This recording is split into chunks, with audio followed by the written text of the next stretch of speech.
Hello， 各位大家好，我係馬中寶，歡迎大家返嚟12月23號賽事繼續分享。場次287，4號馬踏雪尋梅，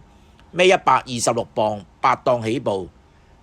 ，500米處收慢，攞個4碟彎，最後200力追，輸半個馬位，爆唔到18倍冷 win， 快過4班標準時間，加入備忘馬名單。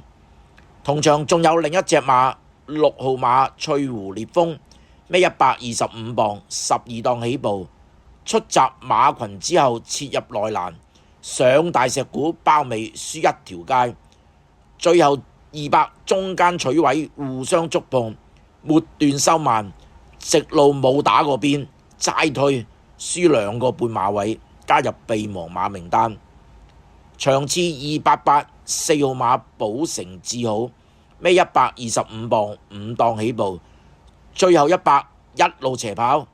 爆唔到16倍冷 win， 輸頭位，快過3班標準時間，加入備忘馬名單。同場另一隻馬10號起馬，尾120磅，7檔起步，臨場47倍，直路初跟馬尾冇望空，最後85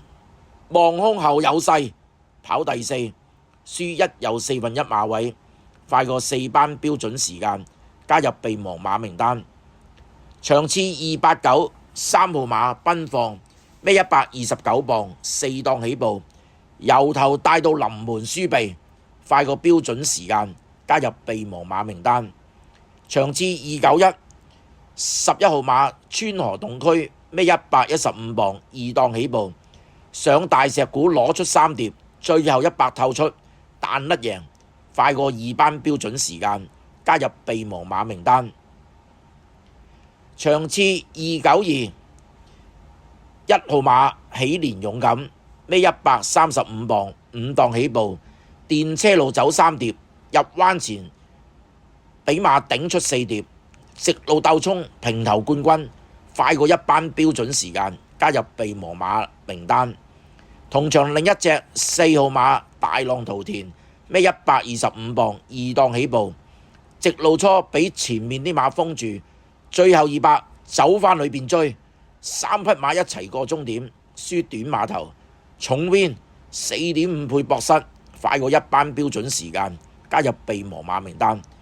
好啦，我馬中寶繼續透過賽事影片揾備忘馬俾大家，記得訂閱、點讚同埋分享，下次見。